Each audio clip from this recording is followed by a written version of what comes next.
Let's talk about communication models. Now, I'm not speaking of data communication. I'm just talking about communication in general.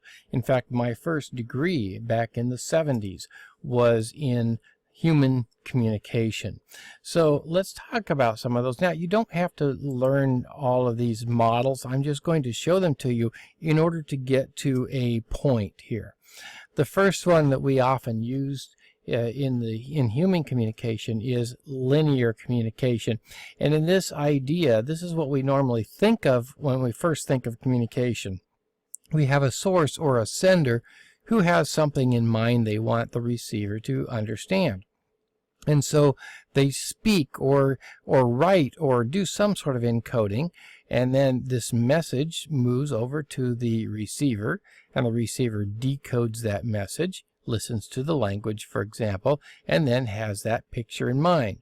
Now, this feedback loop here was not in the original linear communication model. In fact, that came along later in what we call the interactive communication model. And in this model, the receiver also was feeding back to the sender, and that may actually change the message. So, for example, if I'm speaking to you and I see you yawn, or I see you get really excited, I might change the way in which I'm sending the message. And by the way, the interactive model also added these ideas, the field of experience. So as the speaker over here might be speaking, the receiver might be thinking about a big final exam they have coming up, or a bill that they have due, and they're not sure how they're going to pay it. And that may change how this receiver perceives the information, or maybe doesn't perceive it at all.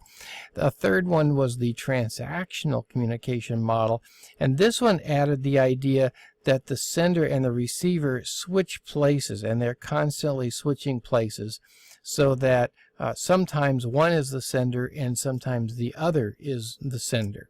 So these are some of the basic concepts of communication. But all of them have something in common. They all have in common the fact that the sender has something in mind that they want the receiver to understand, and they have to codify it and send it.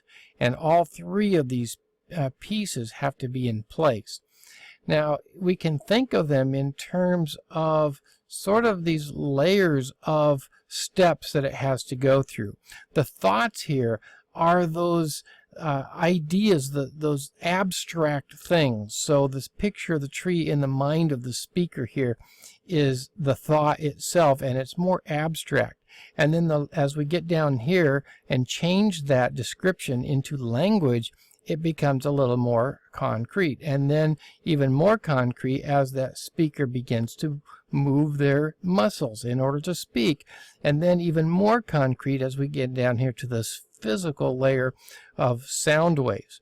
Well, now the receiver receives the sound waves, and in this case, rather than muscle movement, we have electrical signals. We have little cilia in the ears and then the eardrum and so on, all that move around and send electrical signals up to the brain, and then that brain has to interpret the language, and finally, hopefully, recreate the thought, the picture here in this case, that the sender originally had. Now, we know that there's going to be noise, and that noise can come in several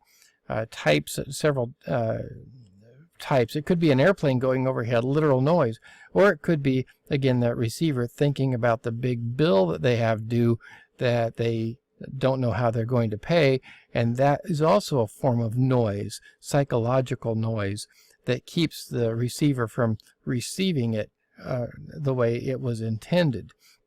So we're going to see this idea here again as we move into the OSI model of data communications.